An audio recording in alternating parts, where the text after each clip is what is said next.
Hey everyone, Aaron here. Welcome back to another Surprise Attack review. Today's Surprise Attack review is Evangelion 2.22, You Cannot Advance. Now, last week I reviewed the first one, 1.11. I'll put that in the description box below in case you didn't see that review. I'd highly suggest watching that review first, then not, spoiling this for yourself essentially, because I am going to have spoilers from the first movie in this. Also, at the end of the video, the outro, at the previous page, I will have a link to the last review also, so you can do that too if you want. If you care to watch this first for some reason, then watch the other one if you like watching reviews out of order. Um, that's up to you, but okay. Anyways, so what can I say about Evangelion 2.22 other than it is effing amazing? The first movie I criticized highly for two reasons mainly. I criticized the concept that as great as the movie was in terms of graphics and storytelling wise, it did not. I don't think to me. I don't think it was meant for just newcomers alone. I think they really had the fans in heart, which is not a big deal. But when you have shows that really are center of fan base, it kind of leaves people that are new to the show out of the loop a little bit. Now, I said it wasn't a big deal. Like you wouldn't. It's not like you wouldn't understand what's going on, but I would feel that your enjoyment would be a lot better if you actually did understand a little bit of the storyline and a little bit of what was going on prior to this. I also criticized the kind of skipping pace of it because I know what they were trying to do was essentially redo all the first several episodes, and while they kept a lot of the content there, they wanted to as quickly as they can throw it together for a movie. I'm not saying that they did that in terms of making the movie less quality wise. I'm just saying they did that so this way it gets everything out of the way that they need to. This way, leaving the kind of next movies to focus on the new content. That was the issues with those movies. This movie, on the other hand, is almost perfection.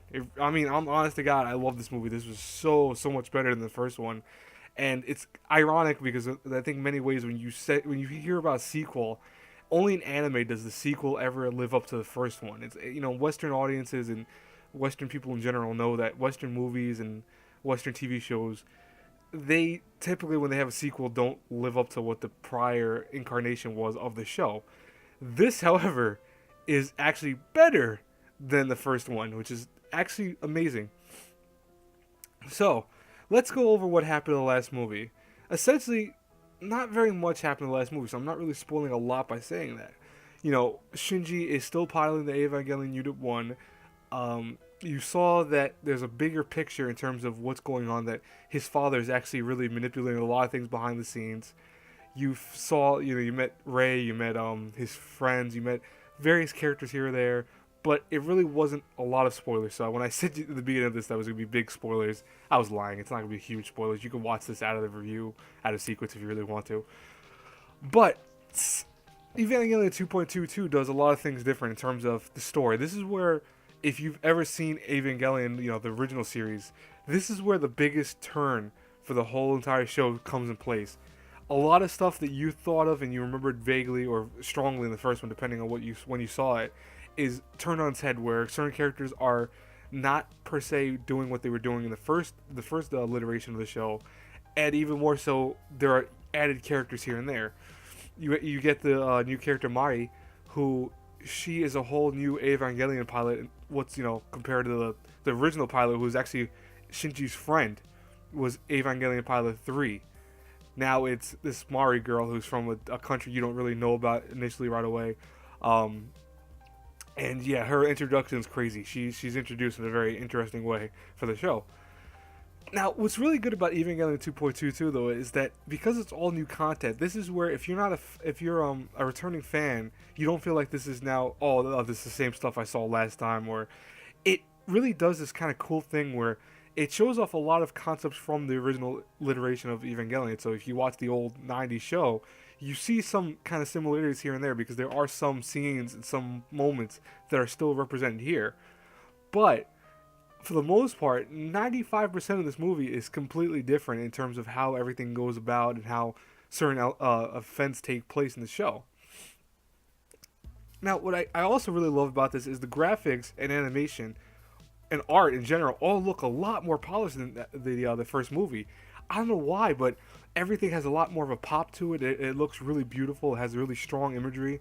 I'd have to say it's like night and day. You watch the first movie and you're like, okay, this looks like a mixture of old and new, and this just looks like a mixture of new. I mean, even the CGI work, which is probably the weakest part because there is some CGI here and there, it's only used for certain scenes, and thank God it's not really big action sequences, but when it is there, it's like, that looks horrible. Everything else looks amazing though. It really does.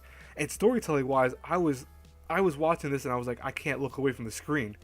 I took a break for 10 minutes because I had to go eat breakfast, or I think it was eat breakfast at the time. I came back and I just turned it right back on. I was like, I have to watch. I must watch the rest of this. It was just that good. And I was even contemplating watching it again just for the hell of it. But then I'm like, I don't, watching a movie right after you just watched it is sometimes great, but sometimes also a double-edged sword. You don't do that, especially if you're gonna review it. I think also make you like, well, you would notice a lot of the little nitpicky errors here and there. And I don't want to do that with my reviews.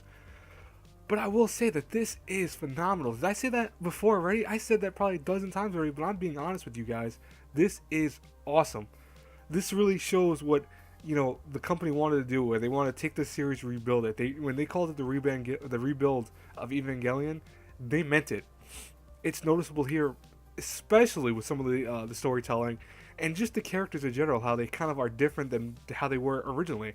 Shinji is a little bit more manly in this one. He's still, I want to say, mopey and kind of, excuse my French here, bitchy.